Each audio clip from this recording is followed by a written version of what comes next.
Welcome to Cheater Confessions. Let's get started with today's story. I was on top of the world when Veronica said yes. After 3 years of dating, I knew she was the one.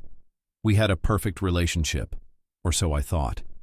Everything felt right, from the way she laughed at my dumb jokes to the way she held my hand when we walked together. I couldn't imagine my life without her. We started planning the wedding almost immediately. Veronica took charge of most of the details. I didn't mind. I was just happy to be marrying her. One night, as we were going over the guest list, she casually mentioned her bachelorette party.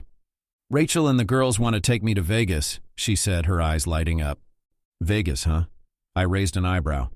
"It'll be fun, just a weekend with the girls. Nothing crazy," she assured me. "All right," I said, smiling. "Just don't gamble away all our savings." She laughed, leaning in to kiss me. "Don't worry, I'll be good." I believed her. The day of her trip, I helped her pack.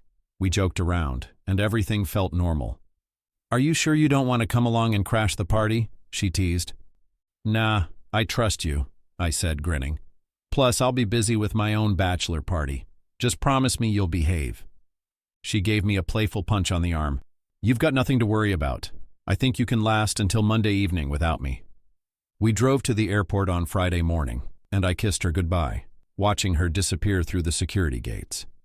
I had no idea then that it would be the last time I'd look at her without feeling a pang of betrayal. The first night she was gone, I didn't think much of it. I texted her goodnight, and she replied with a short, "Good night, love. Miss you already." That same night I had my own bachelor party. Nothing wild, just a small gathering with a few close friends at Anthony's place. I've never been a fan of big parties or the whole last night of freedom concept. We ordered some pizza, cracked open a few beers, and spent the evening reminiscing about old times. It was low-key, exactly how I liked it. The night went on without much fanfare. By the end, I felt good, grounded, and ready to step into married life. I figured Veronica was having the time of her life in Vegas, and I was happy for her. But as the weekend progressed, her responses became fewer and more delayed. When I called, she often didn't pick up, sending a text hours later saying she was busy. I chalked it up to her having fun and being caught up in the excitement of Vegas. Still, something didn't sit right. I tried to ignore the growing pit in my stomach. Then, late on Sunday night, my phone buzzed. It was Rachel, one of Veronica's bridesmaids. "Dave," she whispered, "I need to talk to you." "Rachel, what's going on? Is everything okay?" "Not really," she said, her voice hesitant. "Something happened. I don't know how to say this, but Veronica cheated on you." The words hit me like a punch to the gut. "What are you talking about? That can't be true." "I saw it happen," Rachel said. "She met 2 guys at the club. They were drinking, dancing. One thing led to another. I tried to stop her, but she didn't listen."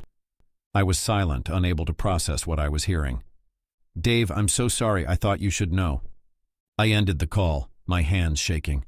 My mind raced, replaying every interaction with Veronica over the past few days. The delayed responses, the missed calls, it all made sense now. She wasn't just busy. She had been with 2 guys. The next morning I couldn't hold it in anymore. I called Veronica, and after a few rings she answered, sounding groggy. "Hey Dave," she mumbled. "It's early. What's up?" "We need to talk," I said, my voice cold. "Talk about what?" she asked, her tone still casual. "Rachel called me last night. She told me what happened." There was a long silence on the other end of the line. Then, "Dave, Did you cheat on me, Veronica?" I demanded. "Tell me the truth." "Yes," she whispered, her voice breaking. "I was drunk and I made a horrible mistake." "A mistake?" I repeated, anger boiling over. "You're supposed to be marrying me, and you slept with 2 guys. How is that a mistake?" "I don't know what to say," she sobbed. "I'm so sorry. I love you, Dave. Please, I didn't mean to hurt you." "How do you not mean to hurt someone when you cheat on them?" I snapped. "You made a choice, Veronica." "I know," she said, her voice filled with regret. "I hate myself for it. I'll do anything to make it right." "What you did can't be fixed," I said, my voice hard. "I'm canceling the wedding." "What? You're going to cancel our wedding for this? I told you I was drunk and it didn't mean anything." You slept with two guys at the same time, Veronica. How's that not a big deal? I shot back, my voice rising with anger. I'm sorry, Dave. I wanted to do something crazy on my last night as a single woman. It doesn't mean anything. I love you. So now you admit you wanted to do it, huh? Because earlier you were blaming the alcohol, I said, my tone sharp. Yeah, I admit it, she said, her voice steadying. I wanted to do something fun, something crazy before getting married. It was about me, but that doesn't mean I don't love you. And I didn't expect you to find out. So if I hadn't found out, you would have kept this a secret forever and pretended like it never happened? I asked, my anger boiling over. I'm sorry, Dave. I didn't want to hurt you. It's over, Veronica. The wedding is off and I don't want you to come back to my house again. Without waiting for her to answer, I hung up the phone, cutting off any chance for her to plead further. Almost immediately, my phone started buzzing. Veronica was calling me nonstop. Each time I stared at the screen, my heart pounding. But I didn't answer. I couldn't. I couldn't hear any more excuses or apologies. When Veronica finally returned from Vegas, she came home to find me sitting in the living room. Dave, she said softly, setting her bags down. Can we talk? What do you want here? I told you not to come again. She sat down, folding her hands in her lap. I'm so sorry, she began, her voice trembling. I don't know how I let it happen. I love you, and I want to fix this. How do you fix something like this, Veronica? I asked, my voice devoid of emotion. You broke my heart. I'll do anything, she said. Therapy, counseling, whatever it takes. There's nothing you can do to fix this, I said. The trust we had is gone, and it can never come back. She started crying, but I didn't care. I just sat there feeling numb. Pick up your things and leave the house. I don't want you here anymore, I said, my voice cold. Without another word, she went upstairs, packed most of her stuff, and left. I sat there for a while staring at the empty space where she used to be. The silence was deafening, and it felt like the weight of the whole situation was crushing me. The next thing I had to do was the hardest part, calling people. I had to let them know the wedding was canceled and tell them what had happened. Friends, family, everyone who had been waiting for the big day. Each call was a punch to the gut. I could barely get through the words without feeling my chest tighten. They were all shocked. Some couldn't believe it, but everyone understood why. It was a blur, honestly, a string of uncomfortable conversations that dragged on longer than I wanted.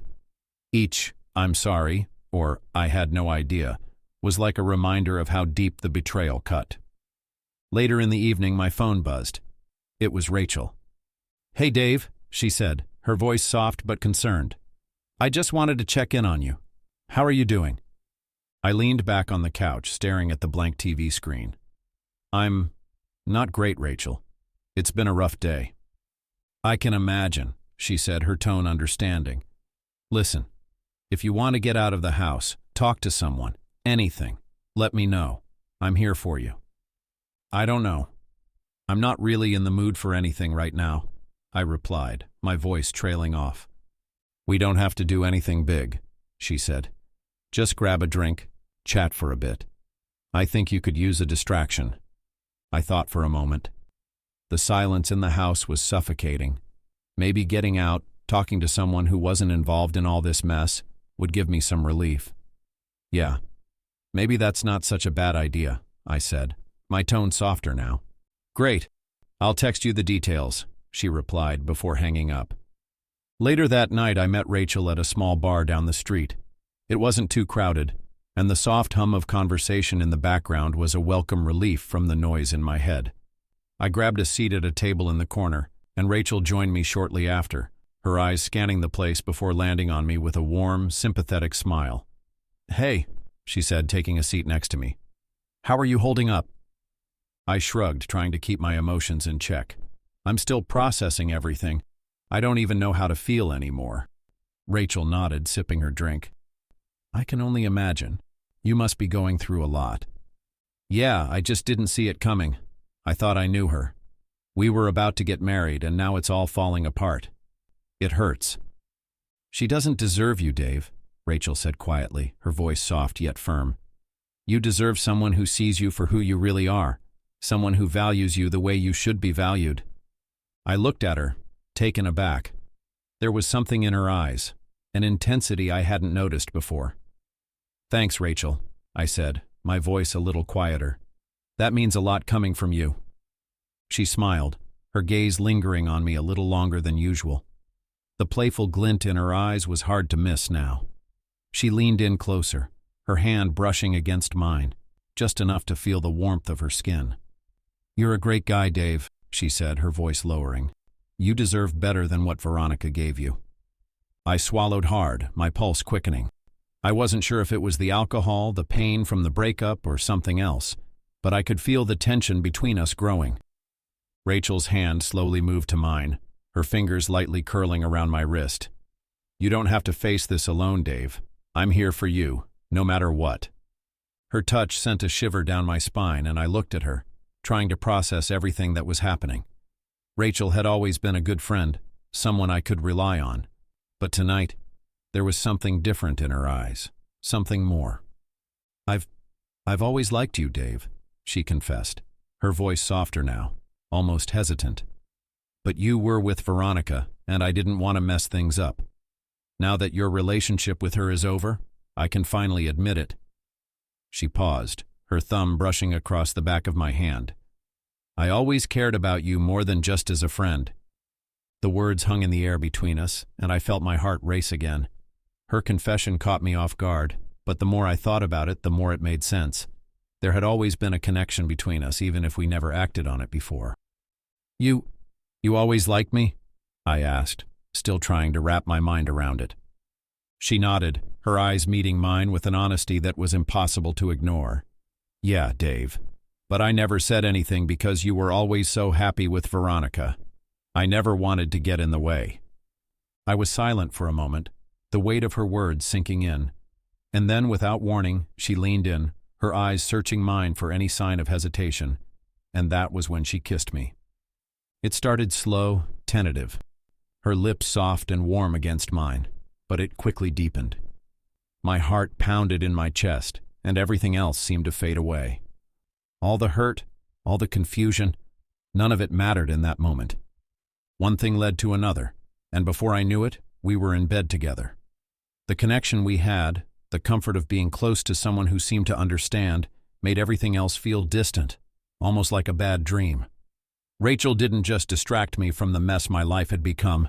She helped me forget, even if it was just for a while. The following weeks, our relationship grew. It was unexpected, but it felt right. We spent more time together, and every time I saw her, I felt a little more alive. It wasn't just about filling the void Veronica had left. It was something new, something different, and I was drawn to her in a way I hadn't expected. Rachel was at my house one afternoon, lounging on the couch with a book while I was in the kitchen. The quiet hum of the house felt comforting, but then just as I was about to make coffee, I heard a knock at the door. I froze for a second, not expecting anyone. I walked over, opened the door, and there stood Veronica, her eyes puffy like she'd been crying. "Dave, please," she started, her voice shaky. "I need to talk to you. I'm so sorry. I know I messed up. Please just hear me out." I stood there for a moment, unsure of what to say. After everything she had done, I never thought I'd see her again, let alone standing on my doorstep asking for forgiveness. But then my eyes shifted to the couch behind me and I saw Rachel. She had gotten up and was standing there watching the exchange between us, her face unreadable. Veronica's gaze followed mine, and her eyes immediately narrowed when she saw Rachel standing there. "You're with her?" she snapped, her voice sharp with disbelief. I tried to keep my cool, but Veronica's reaction was immediate. She took a step toward Rachel, almost like she was ready to confront her. "You really think you can just waltz into my life and replace me like that?" Rachel didn't back down. "I'm not trying to replace you, Veronica. I'm just here for Dave, something you clearly couldn't do." Veronica's face reddened with anger and she turned to me, her tone more frantic now. "Dave, please, you can't be serious about her. After everything we've been through, don't let her turn you against me. I love you. I made a mistake, but I'll do whatever it takes to make it right." I didn't know what to say. Part of me still felt the remnants of the love I once had for her, but it was fading fast, replaced by the anger and hurt she'd caused. And then there was Rachel, who had been my support through it all. "Veronica, it's over," I said, my voice firm, trying to keep control of the situation. "You made your choice and I've made mine." Her face twisted in frustration and pain, but I didn't waver. "Please," she whispered. "Dave, don't do this. Don't let her ruin what we had." "You ruined it, Veronica," I said coldly, my words cutting through the tension. "And I'm done. You need to leave." Her eyes filled with tears, but she didn't say another word. She just turned and walked out, slamming the door behind her. Over the next few weeks, life started to settle into a new rhythm. Veronica's part in my life was over, and it felt like a door had slammed shut on that chapter. Rachel and I grew even closer, and we knew we wanted something different, something far away from the past we'd both left behind. We decided to move to a new city, somewhere where no one knew us, where we could start fresh, far from the weight of the memories that had burdened us. It was a leap, but it felt right. Together, we built something new. I never spoke to Veronica again.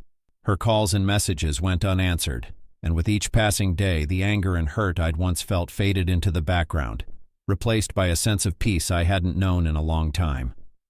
Rachel and I started a new life, one full of promise and hope. And while the past would always be a part of me, I finally felt like I was free to move forward. Thank you for watching.